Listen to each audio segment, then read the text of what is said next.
Em, Más compañeros se van a unir a nuestra reunión.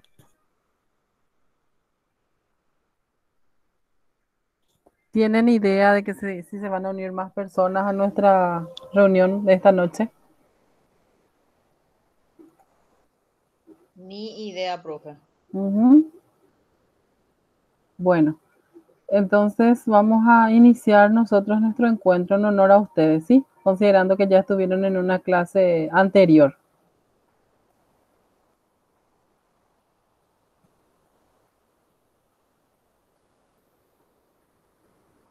Está bien, profe. Genial. Habrán leído los avisitos que les dejé en el aula virtual, ¿verdad? Sí, Sí, profe. Ujú. Sí, sí, sí. ¿Hay alguna duda, alguna consulta, alguna sugerencia que quieran dar con respecto a esos avisos?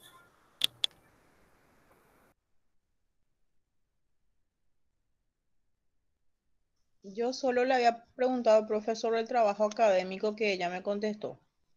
Sí, en el transcurso de la semana que viene les voy a dejar ya en el aula virtual lo referente al trabajo académico. Vamos a trabajar interdisciplinariamente, es decir, didáctica y práctica va a nuclearse en un solo trabajo para optimizar también los espacios de ambas materias, ¿sí? Para que no se estén desgastando haciendo trabajo para uno o para otro. ¿Está bien? Sí, excelente, profe, muchas gracias. Entonces, considerando que esas dos materias tienen conmigo, vamos a trabajar de esa manera, ¿sí? Bueno, profe. En el mensaje también les dejaba justamente eh, entre los detalles de que el 22 de octubre aproximadamente va a ser la fecha, o sea, es la fecha que la universidad estableció hasta el momento para el examen parcial, ¿sí? Al momento estamos desarrollando la clase 7 ya. ¿Es así? La clase Clase 6, 6 sí. Perdón, yo ya tengo a la vista la clase 7 perdón. Sí, Clase 6 sí. Pero considerando que el 22 ya prácticamente estamos ahí cerquita de la fecha, nos restaría entonces desarrollar la clase 6 la clase 7 ¿sí? Entonces hasta la clase 7 sería el vamos a decirle los contenidos que ustedes tienen que considerar para el examen, ¿sí? sí, profe, las clases de 1 al 7 vamos a estudiar para el examen. Sí, así mismo, Lilian. Ok, Vamos a ver, quiero compartir de vuelta con ustedes. Me van a avisar si ustedes alcanzan a ver la pantalla. sí, vemos, profe, Sí, veo. bueno. sí, profe. Está dirigido para los dos grupos. Sí, tengo entendido que en didáctica es lo que hay una persona más. Bueno, obviamente ya mencionamos lo del parcial. Ustedes ya están en conocimiento de que deben de, en lo administrativo, estar ya autorizados, habilitados, ¿sí? Que después no tengamos sobresaltos por el tema económico, ¿sí? Y con respecto a las tareas, ¿sí? Hasta el 30 la universidad tiene, vamos a decirle, previsto que todas las tareas puedan ser presentadas, ¿sí? No obstante, en caso de que se presente algún inconveniente y no puedan entregar sus tareas, por favor avísenme para que podamos ver la manera de que ustedes puedan entregar y cumplir. ¿Está bien? Hasta 2 semanas antes, la coordinación y la dirección académica van a estar haciendo el monitoreo, entonces todavía podemos por ese lado subsanar el tema de tareas. Luego, lo que respecta a las tareas propiamente dichas. Habrá notado una novedad, ¿verdad? Por eso yo les decía en el mensaje cuando habilitaba la clase de la semana, novedades con respecto a las cátedras. Se van a ser asignadas 2 tareas por mes, desde la clase 7, ¿sí? Es decir, en la clase 7 va a ser asignada una tarea para didáctica, en la clase 8 una tarea para práctica, ¿sí? Y así, sin descuidar obviamente el desarrollo de nuestro programa. ¿Está bien? Tampoco no es que no vamos a tener espacios de valoración, simplemente que no vamos a contar con ese espacio valorativo que les ayuda a ustedes en cuanto a lo puntual. ¿Se entiende eso? ¿Logran captar? ¿Se adecua a las necesidades? Hola, ¿Y qué escuchamos, profe? si me responden, si me siguen. Es a los efectos, es una decisión que se tomó a los efectos de que también ustedes puedan tener el tiempo para poder desarrollar las tareas de todas las materias, considerando que tienen otras materias en el semestre y algunos están cursando módulos atrasados o materias de otros semestres y les está costando.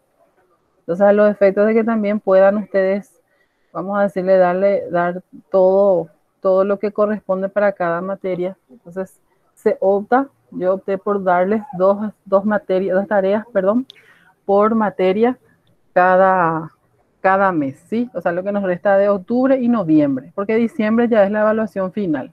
O sea, prácticamente estamos camino otra vez a cerrar el semestre si nos damos cuenta. Bien, habrán notado también que cambiamos los días de videoconferencia, ¿sí?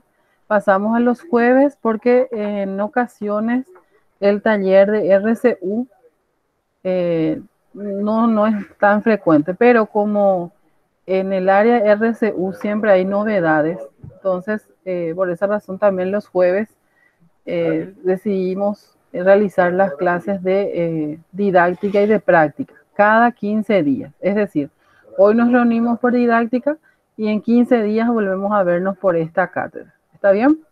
Y como ustedes pidieron que sea mucho más temprano, entonces iniciaríamos a las 19 o en efecto 19:15 para darles ese espacio hasta que RCU cierre. ¿Está bien? Bueno. Sí, profe. Con respecto al trabajo académico, les comentaba de que les voy a asignar en el transcurso de la semana el trabajo académico, ¿sí? Y para ello les voy a convocar de vuelta para hablar puntualmente de ese trabajo académico. Y en la semana del 9 de noviembre ya las calificaciones de ustedes tienen que estar en la dirección para que puedan ustedes, vamos a decirle, habilitar para el final, ¿sí? Por eso es que el trabajo académico debemos de cerrarlo a más tardar el 25 de octubre. ¿Sí? Y como va a ser interdisciplinario, entonces no vamos a tener tantos inconvenientes. Y bueno, algunas fechas que ustedes deben considerar en su agenda, que son actividades transversales de la universidad, que por ejemplo el cierre de RCU en la semana del 26 al 31 de octubre, emprendedurismo, que también creo que les afecta a ustedes, del 2 al 6 de noviembre, y el foro de investigadores, que es una actividad ya clásica de la universidad, que será del 16 al 21 de noviembre, y el cual nos convoca a todos los que estamos en esta universidad de alguna manera interrelacionándonos, ¿sí? ¿Está bien? Sí, profe, está bien. Sí, profe. ¿Se comprendió? ¿Se entiende? ¿Alguna duda? ¿Algo que quieran acotar a esto? No entendí, profe. Genial. Bien, entonces nuestro calendario, como les decía, va a ser de la siguiente manera. Para el mes de octubre. Les voy a proyectar para que puedan ver. Me avisan cuando ya pueden visualizar la pantalla. Ya, profe. Sí, bien. Entonces, como les mencionaba, hoy, 24 de septiembre, tenemos nuestra clase nuestra tercera clase de didáctica, clase sincrónica, y ya a través del Google Meets, que era la plataforma en la que ustedes estaban acostumbrados. Y en el mes de octubre entonces estaríamos encontrándonos por didáctica el 8, ¿sí? El jueves 8, en realidad es de 19. Aquí voy a cambiar ya, porque eso voy a subirlo a la plataforma. De 19 a 20 horas o 19:45. Para el 22 ya ustedes pueden visualizar que está agendada nuestro parcial, nuestro examen, nuestra valoración parcial, probablemente. Y aquí cada lunes podrán ver que se da la apertura de las clases, ¿sí? Vamos por la clase número 7. Este lunes 28 sería la apertura de la clase 7. Sí, y la proyección es que podamos llegar a la clase número 15. ¿Está?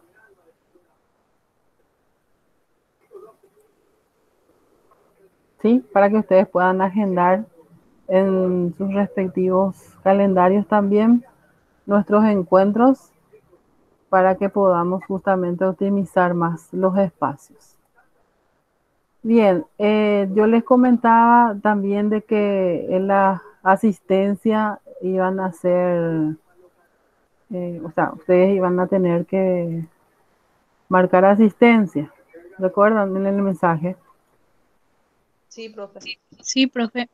Bueno, para ello, entonces aquí en el espacio del chat les dejo el enlace en el cual ustedes pueden ir marcando su asistencia de la fecha. ¿Sí? Cada vez que tengamos encuentros vamos a ir entonces marcando quienes estuvieron presentes. Y la planilla de los presentes yo voy a ir subiendo también a la plataforma. ¿Está bien? Porque es un requerimiento de la universidad. Ok, profe. Ok, profe. Habrán notado en el mensaje también justamente de plataforma que yo les dejé hoy algunas normas para tener en cuenta. Sí, en estos días estuve así un poco extrañándoles y es por eso me puse a escribir. Y una de ellas, por ejemplo, era, señora, Se inspiró. sí, una semana sin ustedes me inspiró mucho. Bien, entonces, algunos de los tips, ¿verdad? O consejitos para nuestra reunión a tener en cuenta, entonces, es la de participar en las sesiones planificadas, de que ustedes puedan, mejor dicho, garantizar la conexión a Internet, asimismo yo, que ustedes puedan leer las documentaciones y o recomendaciones que semana a semana se van dejando en el aula virtual. Obviamente ingresar con tiempo a la videoconferencia para que se pueda subsanar cualquier inconveniente, ¿sí? El ruido exterior, evitando de ambos lados, cerrando el micrófono, en el caso de que no intervengan, y si necesitan hacerlo, obviamente lo activan, considerando que todos escuchamos todo lo que pasa en este espacio virtual, ¿sí? Sabemos, yo entiendo también que ustedes están en su espacio personal y que en este momento le están imprimiendo dedicación y horas ya propias de ustedes para su formación. No obstante, un poquito más de esfuerzo yo creo que no nos viene mal a ninguno de nosotros. Bien, una recomendación en todo lo que es la virtualidad concierne a la utilización de los audífonos o considerados manos libres para evitar el eco, ¿sí? Yo obviamente no soy generalmente de solicitar que se cierren los micrófonos, no obstante, en caso de que tengamos invitados, sí, porque se puede dar el caso de que, por ejemplo, alguna de las gestoras de la universidad se sume, entonces, para evitarnos ciertos inconvenientes. Obviamente ustedes lo manejan muy bien, el hecho de estar atento a todas las indicaciones, canalizar las preguntas a través del chat, de la plataforma o a través del chat de la videoconferencia, y tener presentes las normas en etiqueta, esas normas en etiqueta que yo ya les había dejado en plataforma y bien iniciaba nuestro encuentro, ¿sí? Y otro punto es el de completar el formulario de asistencia, ¿sí? Bien. ¿Alguna duda, consulta hasta aquí? Profe, ahora mismo vamos a completar lo de la asistencia o después. Pueden hacerlo ahora, les doy unos minutos mientras que yo preparo la presentación de la clase, ¿sí? Ok. Y me avisan cuando ya está.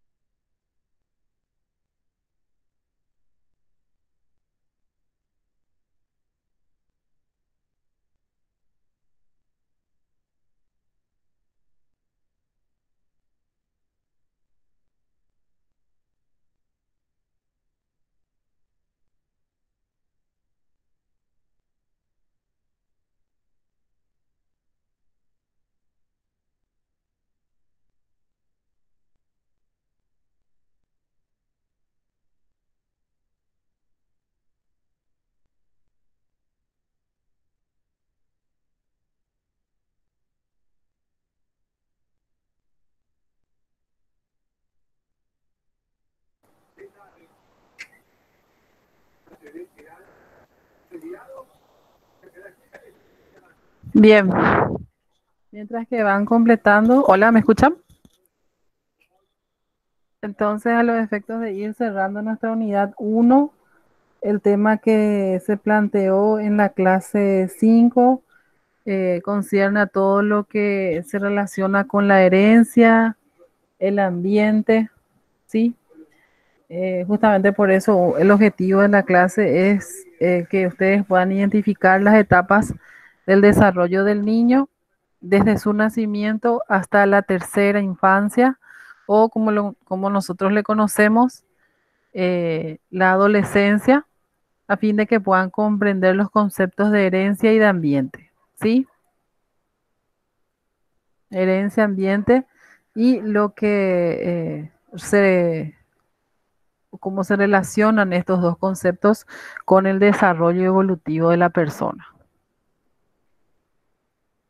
Bien, esta clase estaba dirigida a todo lo que concierne a esa escuela de padres de familia con los cuales nos relacionamos en la institución educativa, ¿sí?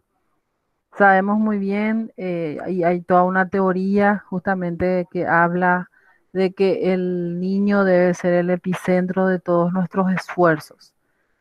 Justamente Bronfenbrenner es el ideólogo de toda esa teoría. ¿Hola?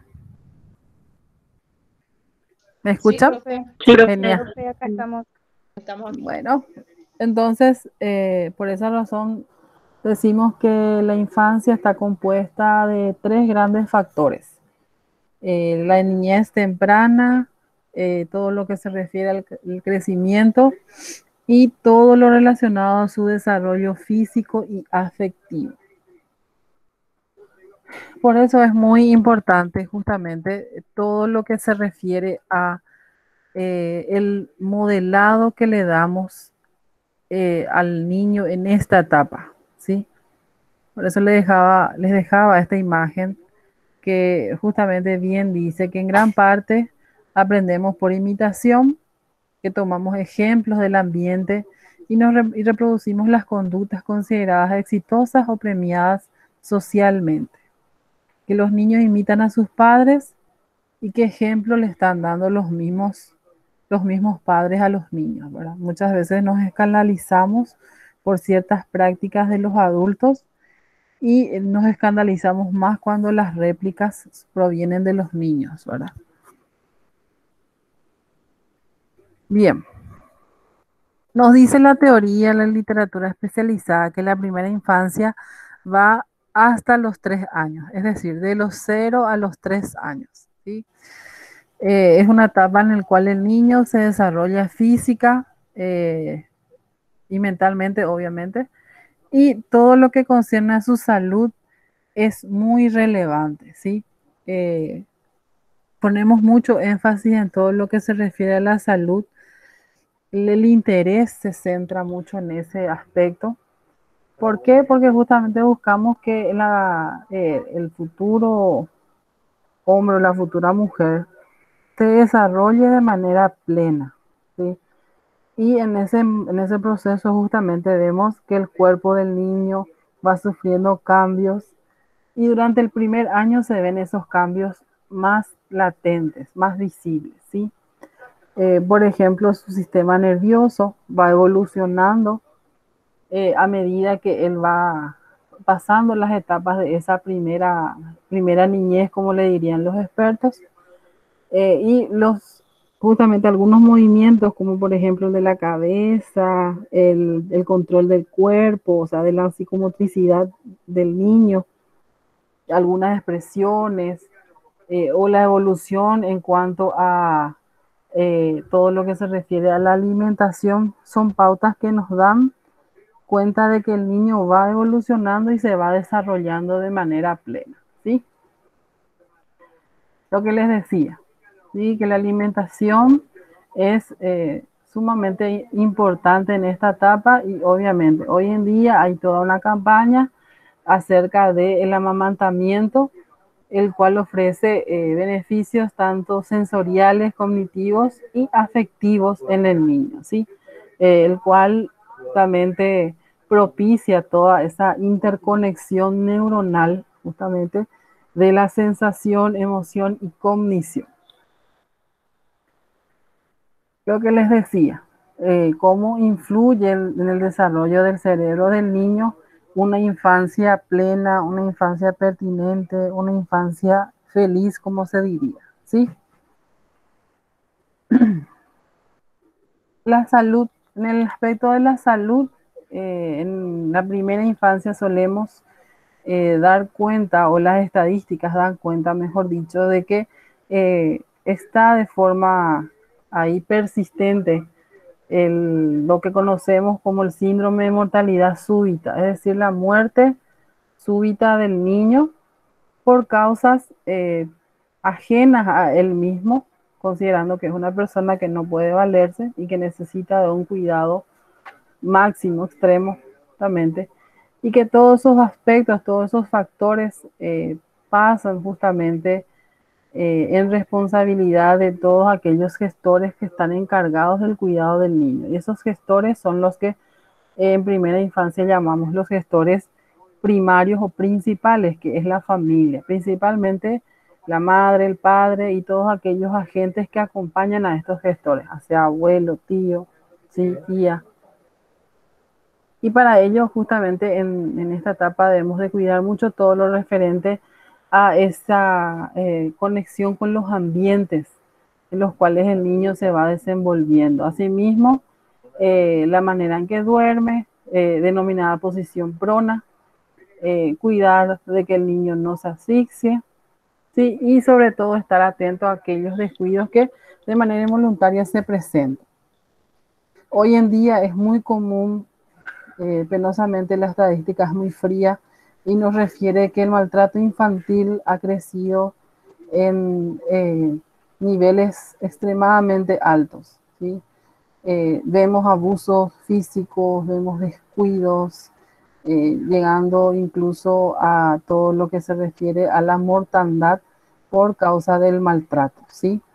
Y cuando hablamos de maltrato, no está exento todo lo que se refiere al maltrato emocional, referente a el no estar pendiente de las necesidades básicas del niño, ¿sí? Tanto sociales como cognitivas y emocionales. Y hablando de las emociones, justamente la emoción en la primera infancia es sumamente importante debido a que, como les decía anteriormente, el niño va creando toda esa interconexión neurocerebral que luego le servirá de base para que pueda conectarse con otros niños, con otras personas de manera propicia. Es por ello que justamente uno de los medios por los cuales el niño se comunica con el exterior o con su, digámosle, con su inmediato, que es su madre, o con la persona que lo está cuidando, a través del llanto, a través de la sonrisa y a través de pequeños movimientos que en ocasiones el adulto los malinterpreta. Por ejemplo, el sonido del mozo gugu, que ya el adulto interpreta como que el niño me habla o la niña me dijo algo, ¿sí? Obviamente los cambios emocionales, o mejor dicho, las emociones se asocian mucho a los cambios que se puedan dar o que se van dando en todo el crecimiento, todo ese desarrollo infantil que siempre esperamos sea oportuno y sea pertinente, ¿sí? Cambios asociados a lo fisiológico, a lo conductual, ¿sí? A lo psicológico, a lo emocional mismo. Bien, algunas emociones en esta primera infancia para ir avanzando son aquellas que se dan entre los 15 y 24 meses, llamadas autorreflexivas, ¿sí? Y las autovalorativas, que forman parte de la emoción propia del niño como el yo, es decir, él frente al mundo. Están las emociones básicas que todas las personas las tenemos. Y en cuanto a emociones básicas, por ejemplo, nos ilustra muy bien todo lo que se refiere a la alegría, a la tristeza, al miedo, a la sorpresa, esta caricatura de Intensamente, ¿sí? Por ahí si no la vieron para que la puedan ver. Otra emoción que también forma parte y que debe desarrollarse en esta etapa es lo concerniente a la empatía, ya que la empatía forma parte del grupo de la cognición social, o los expertos la llaman la cognición social, justamente porque es una característica que ayuda a la persona a ubicarse en el lugar del otro, ¿sí? El famoso me coloco en tus zapatos, o ponete mis zapatos, ¿sí?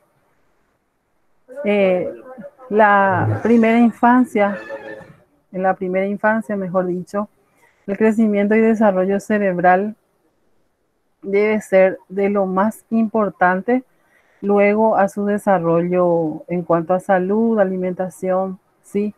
¿Por qué? Porque en varias ocasiones ya les dije, todo lo que se refiere a ese tejido neurocerebral se da en esta etapa, ¿sí?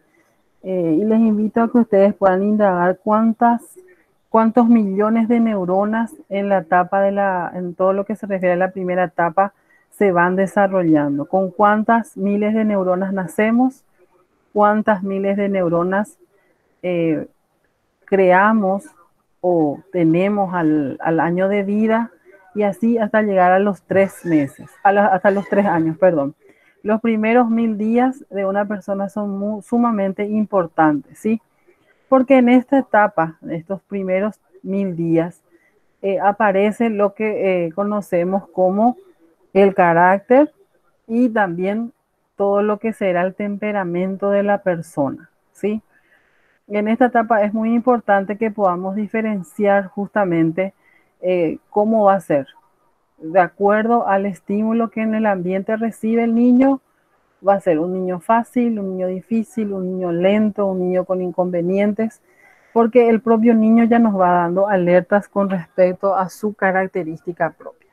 ¿Sí? Bien, para ir avanzando, entonces la segunda infancia, que va desde los 3 hasta los 6 años, ¿sí? Que digámosle que ya es la etapa en la que se encuentra escolarizado el niño, ya asiste a la etapa sistemática de la escolarización. En la actualidad, muchas instituciones se encuentran trabajando por todo lo que es la primera infancia, porque en nuestro país, por ejemplo, la ley, el Plan Nacional de Atención a la Primera Infancia, justamente abarca de 0 a 8 años y puntualmente el plan centra su atención y digámosle que responsabiliza en un 80% de actividades a el sistema educativo porque el niño se encuentra en ese contexto ya inmerso, ¿sí? Me paran si quieren consultar algo, sin inconvenientes, ¿sí? Bien, entre los 3 y 6 años, la etapa del desarrollo del niño también justamente no para, como se diría. Los cambios se van dando con más frecuencia y se van haciendo más visibles, ¿sí? Por momentos se vuelve lenta, pero finalmente son cambios visibles, tangibles, que necesitan de todo el acompañamiento y todo el cuidado del entorno en el cual el niño se va desenvolviendo, justamente porque necesita, además de crecer corporalmente, necesita madurar en sus tiempos evolutivos, ¿sí? En todos los estadios, en todos los estadios de la persona, ¿sí? En esta etapa también justamente ya vemos, ya encontramos a los niños preescolares, ¿sí?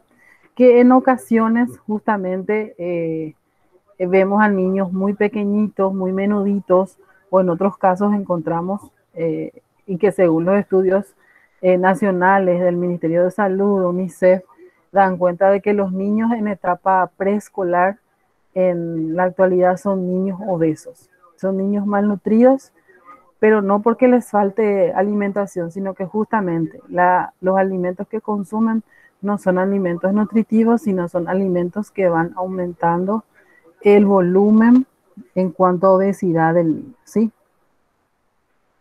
Bien, hay un aspecto y que para mí pareció muy interesante compartir con ustedes, es el referente a la práctica de chuparse el dedo, ¿sí? Vemos en algunos casos algunos niños que se chupan el dedo. Este símbolo, esta acción, justamente psicológicamente hablando, puede significar que el niño no se siente seguro en el entorno en el cual se desarrolla, por tanto busca un vínculo de seguridad. Otra teoría, justamente otras corrientes hablan de que es una manera de evitar el contacto, que es como un mecanismo que el niño utiliza para no vincularse con el entorno, ¿sí? Pero en cuanto a salud, justamente todo lo que refiere al chuparse el dedo o mantener un chupón o un chupete o un objeto en la boca perjudica todo ese desarrollo dental que el niño por el que el niño debe sufrir, ¿sí? Que luego le acarrea, mejor dicho, otros inconvenientes de índoles mayores, justamente, ya en toda el área bucodental. Otro inconveniente, digámosle, que en esta etapa se da justamente son los referidos al sueño, ¿sí? O los patrones del sueño, ya que el ciclo circadiano del niño o de esa persona va justamente ajustándose a los tiempos también sociales, considerando que en la mayoría de los casos, por no decirlo en todos los casos, los niños están en contacto o son hijos de padres trabajadores, son nietos de abuelas trabajadoras, sobrinos de tíos o tías trabajadores que justamente ya se rigen por un horario y por normas sociales. En cambio, o en tanto que el niño todavía tiene un ritmo justamente que hay que respetar, que justamente por esos cometidos sociales ya no se los tiene en cuenta, ¿sí? Bien, obviamente que las enfermedades más comunes en esta etapa son todas aquellas relacionadas a las enfermedades respiratorias, ¿sí? Y todas aquellas que tienen relación con lo inmune. Debido a que en esta etapa, en la etapa de la primera infancia, como personas nos vamos fortaleciendo todo nuestro sistema inmunológico y es por ello que justamente vemos más reveses en esta etapa. Bien, en cuanto al desarrollo cognitivo de la persona, justamente Piaget, nuestro gran amigo Piaget, denominó a esta etapa la etapa preoperacional del desarrollo cognitivo, porque es una etapa en la cual todo lo que se refiere a las operaciones lógicas las vamos desarrollando. Es decir, de lo abstracto los vamos volviendo concreto para ir justamente en lo sucesivo, ir incorporando todo lo referente a las operaciones, todo lo que se refiere a la lógica, ¿sí? Y a las propias ciencias que luego el niño ya como persona las va pasando. ¿Alguna duda que tengan hasta aquí? ¿Les escucho? Hasta acá muy claro, profe. ¿Sí? ¿Se entiende? ¿Se comprende? Muy bien, profe, se comprende súper bien. Profe. Genial. Bien, los niños preescolares, justamente en la etapa preescolar, puntualmente en el preescolar y en todo lo que se relaciona a la primera infancia, lo simbólico está muy, muy, muy presente debido a que la comunicación del niño es más simbólica, ¿sí? Lo que para el adulto pudiera ser algo tonto, para el niño es muy significativo porque es el lenguaje que justamente utiliza para comunicarse, ¿sí? Y el juego es otra de las estrategias que utiliza también para ir mostrando ese modelado que ya recibió, ya sea en la casa o en el espacio infantil al cual asiste o en los círculos sociales pequeños en los cuales él ya se va desenvolviendo, ¿sí? Bien, por eso justamente hablamos en esta etapa de tres fases. Consideras la de imitación diferida, la del juego simulado y por sobre todo considerando la del lenguaje. Teniendo en cuenta de que en esta etapa también, a medida que va evolucionando y se va desarrollando evolutivamente la persona, va adquiriendo los patrones que van a ser justamente cimiento de todo ese léxico, ese lenguaje con el cual él se va a desenvolver en su vida futura o en su vida presente, ¿sí? Piaget sostenía que los niños preoperacionales no podían razonar de manera lógica. Mentalmente se conectan los dos sucesos cercanos en el tiempo, que no tengan una relación con los sucesos causales.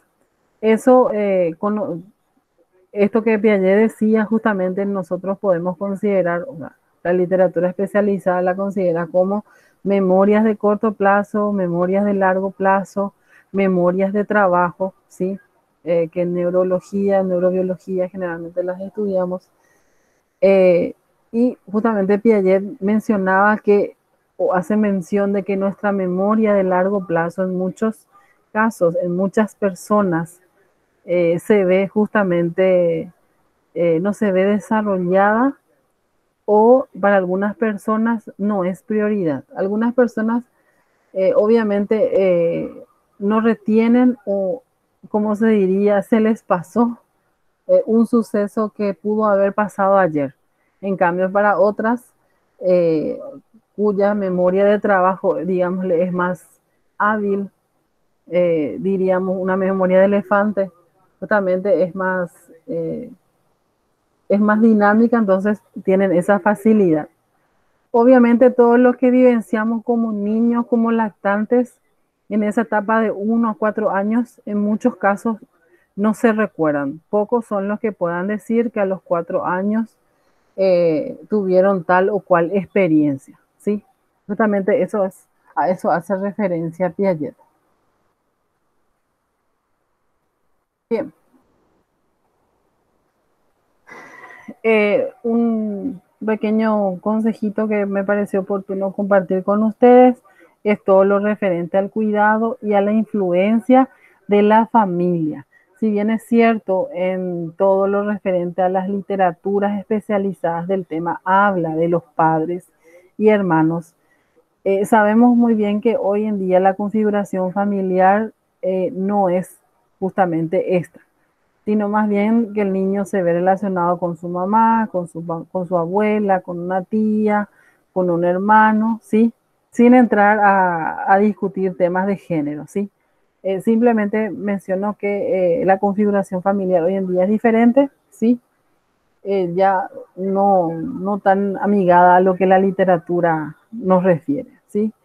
Y en este caso, lo recomendable y la insistencia hoy por parte de los entendidos en el tema es de que el cuidado del niño debe estar a cargo de personas que justamente puedan llevar adelante todo lo referente al desarrollo oportuno y pertinente del día, de que en el día de mañana, digo bien, va a ser un hombre o una mujer que va a estar en etapa productiva, ¿sí?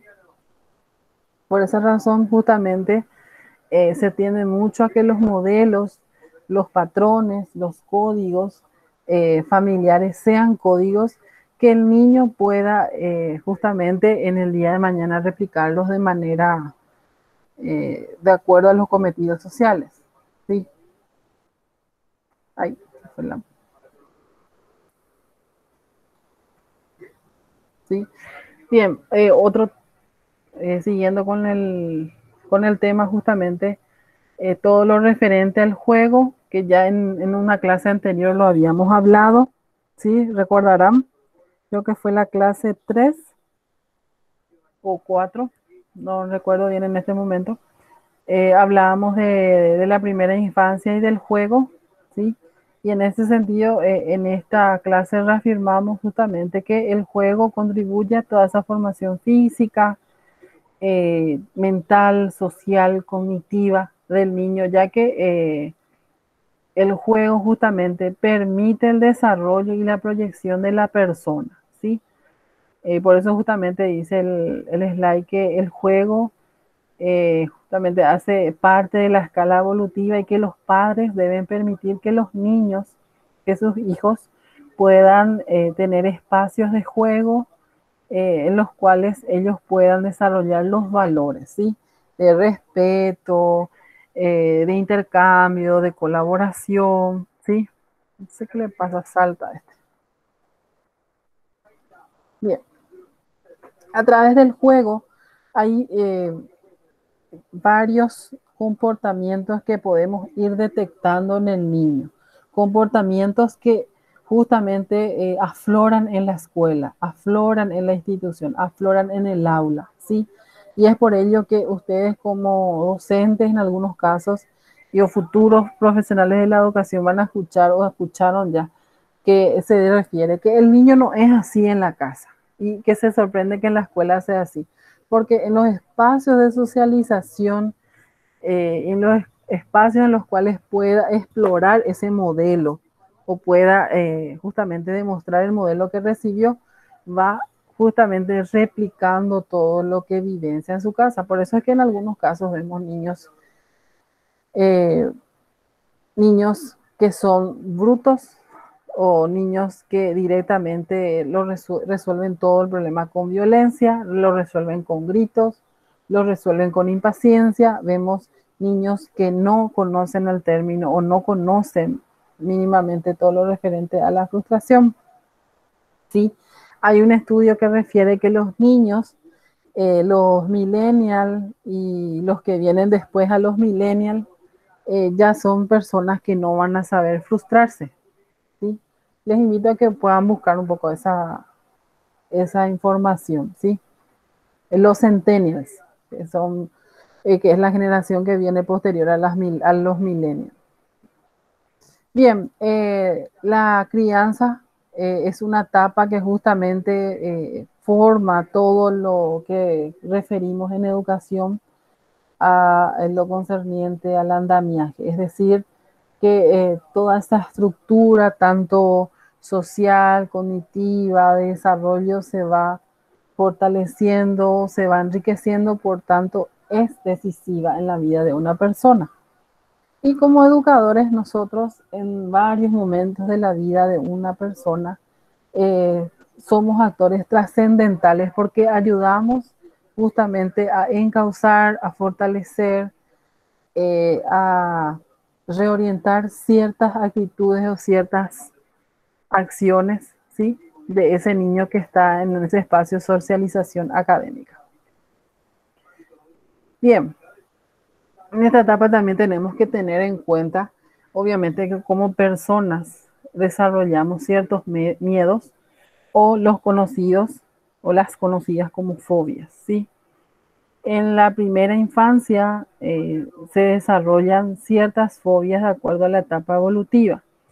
Como nos toca trabajar en la escuela a partir más o menos de los 6 en adelante, muchos niños, muchos estudiantes temen a los animales, temen a la oscuridad, al daño físico, obviamente al castigo físico que está muy naturalizado, a los seres sobrenaturales o mitológicos. El hecho de dormir solo en muchos niños causa estrés, es por tanto que se ve afectado el esfínter, es decir, se orina.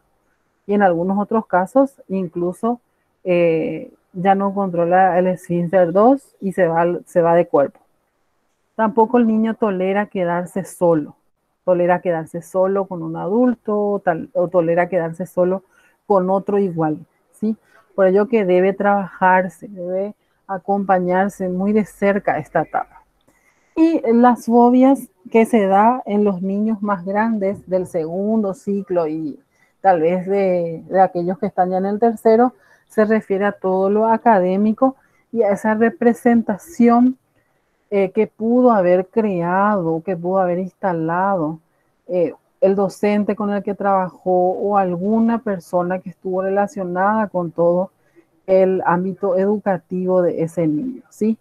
Por eso es muy importante siempre observar la esencia de la persona antes de dirimir cualquier opinión. ¿Qué tal vamos hasta aquí? Muy bien, profe, súper bien. Bien. Bien, ese bien, último llave. No, está bien, Cállate. profe. Bien, bueno. Bueno, estamos terminando. Estamos ya en la tercera infancia, en todo lo que se refiere al enfoque piagetano y ya lo referente al niño, eso operacional concreto, y ya vemos otro factor en el desarrollo de la persona que refiere a ese desarrollo moral, ¿sí? Que se vincula justamente a todo lo referente a la maduración cognitiva, ¿sí? Y es muy importante que como educadores, como profesionales de la educación, podamos diferenciar en nuestro trabajo justamente este aspecto. ¿Por qué? Porque en ocasiones en la escuela tenemos niños cuya educación familiar es muy estricta, ¿sí? Como les mencionaba anteriormente, con la naturalización de los golpes, con la naturalización del abuso. Tenemos otros niños cuyos patrones morales son muy liberales, ¿sí? Otros niños que ya exageradamente tienen en cuenta todo lo que es lo justo, lo equitativo, incluso ya llegando a lo que se conoce como el síndrome del martirio, porque es un mártir.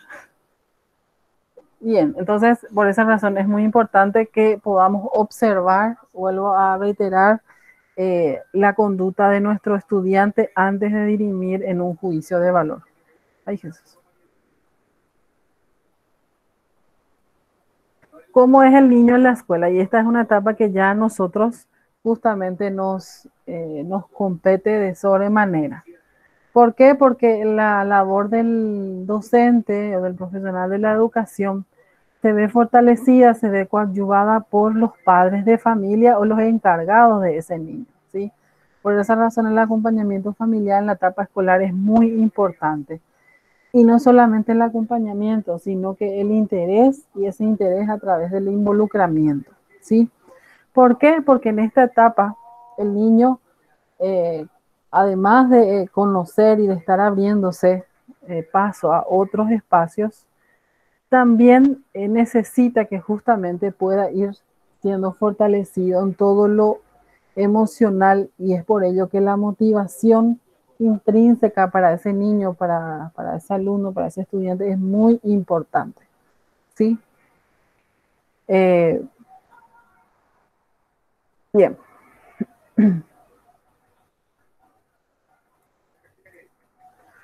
Otro enfoque que debemos de tener ya en cuenta en toda la etapa preoperacional o la etapa piagetana es el del enfoque del procesamiento de la información relacionada a su atención, a su memoria y a su planeación, ¿sí? Justamente estos 3 puntos refieren a toda la función ejecutiva que el niño desarrolla en esa etapa o que debe desarrollar de manera pertinente y oportuna.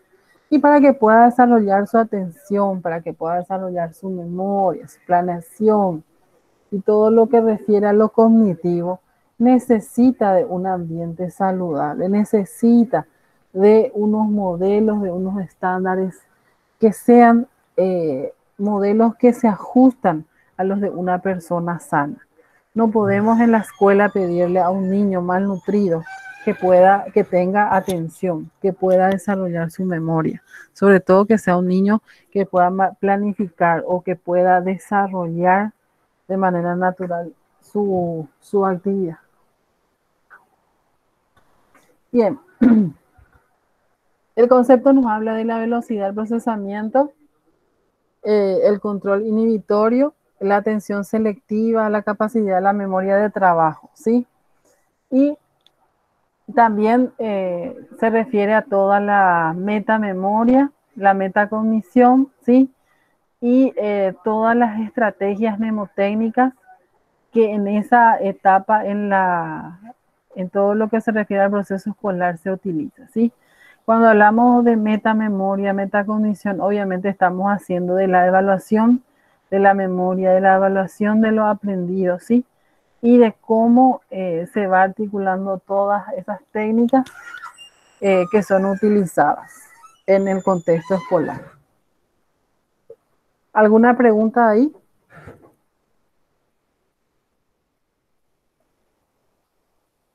Por mi parte, no, profe.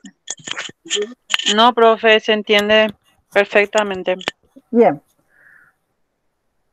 En esta etapa también ya se da la aparición de todo lo que se refiere a la evaluación de la inteligencia, conocida también como la etapa psicométrica o la utilizada desde el enfoque psicométrico. Es decir, los niños de esa etapa ya van siendo evaluados con otros o con reactivos que justamente buscan delimitar lo que conocemos como el coeficiente intelectual, ¿sí? Para que justamente estas pruebas puedan justamente enfocarnos hacia qué áreas y qué tipo de estrategias debemos de utilizar para que el niño pueda lograr el éxito escolar, ¿sí? Considerando que en algunos casos hay alertas que en el aula no las detectamos porque nos vemos contaminados. Y este que salta.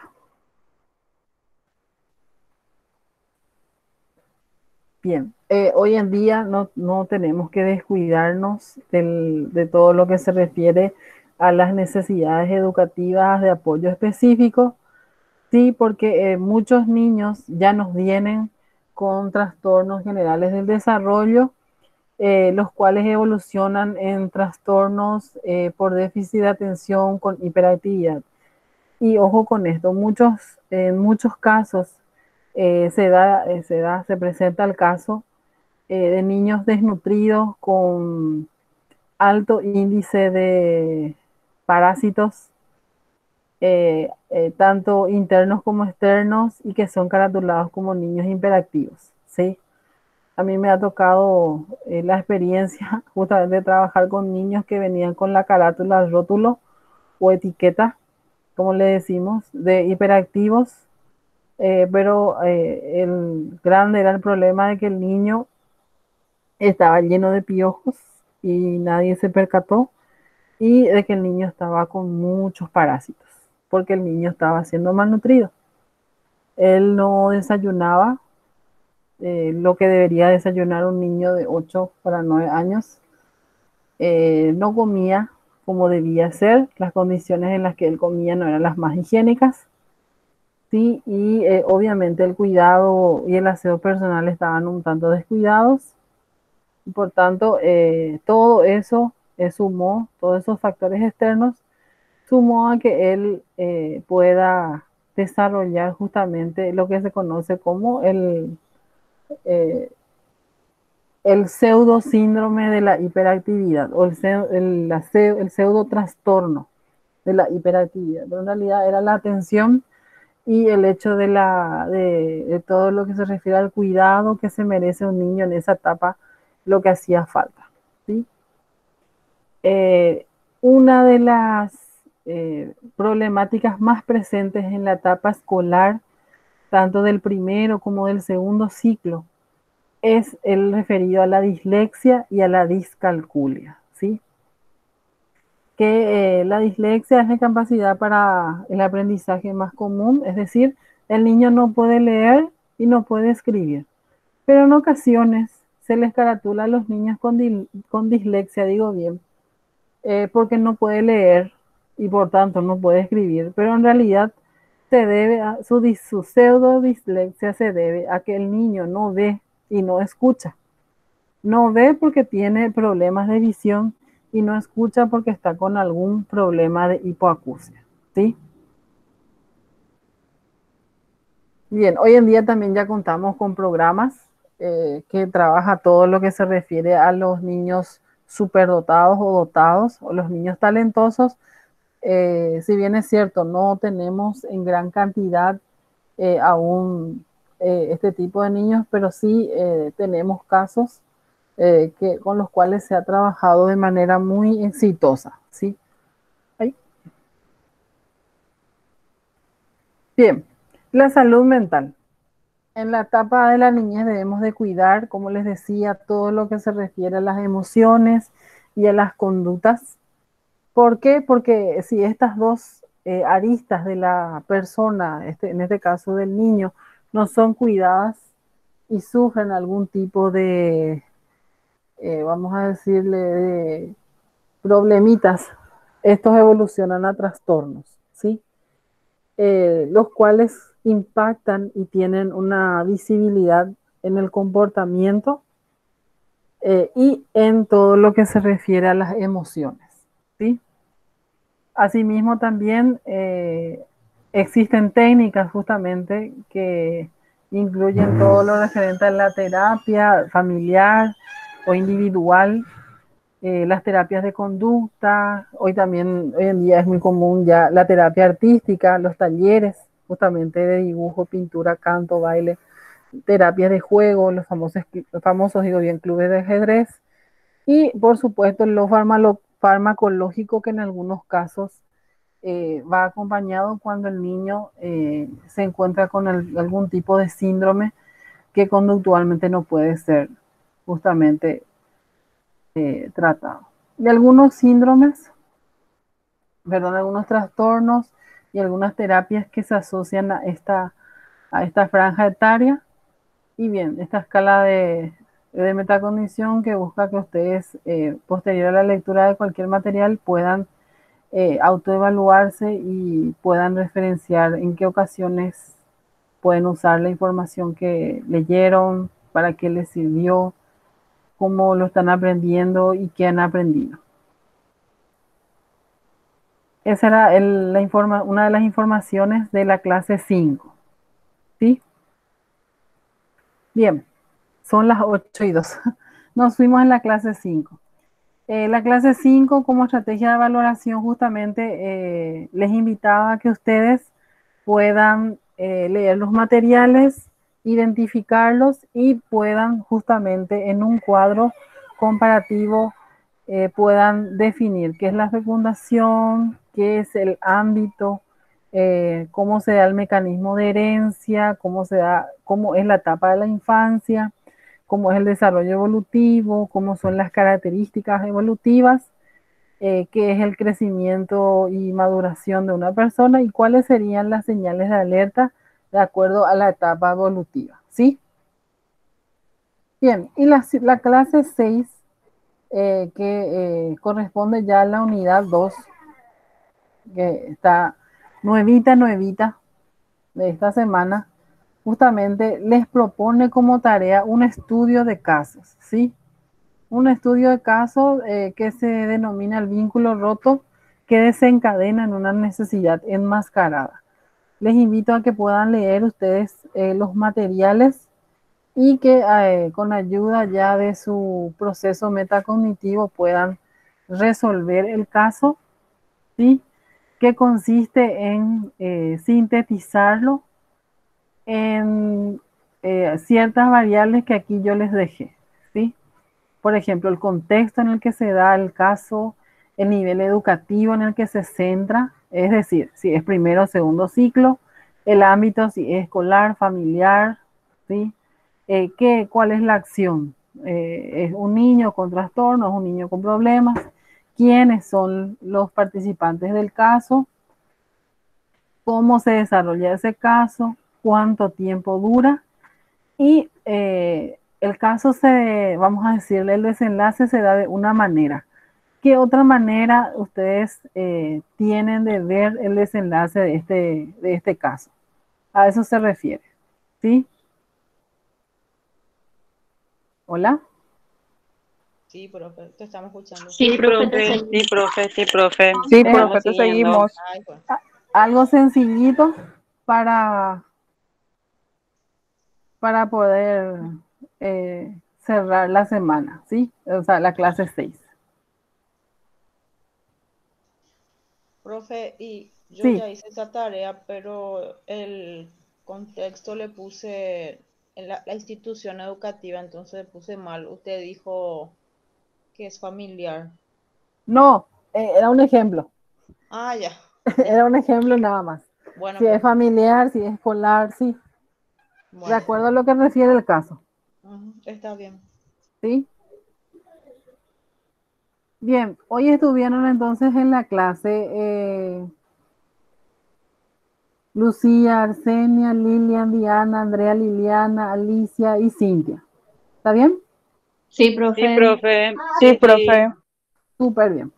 Bien, entonces la planilla de las asistentes voy a alzarla a la plataforma para que vean y también la grabación de nuestra clase. ¿Está bien? Bueno, Dale, gracias, profe. Dale, Gracias a profe, muchas ustedes. gracias. Gracias, Seguimos en profe. contacto y nos encontramos la semana que viene para práctica, ¿ok? gracias, profe. Bueno, Dale, Gracias a profe, Gracias, muchas ustedes. profe. gracias. Gracias, profe. Estén bien entonces.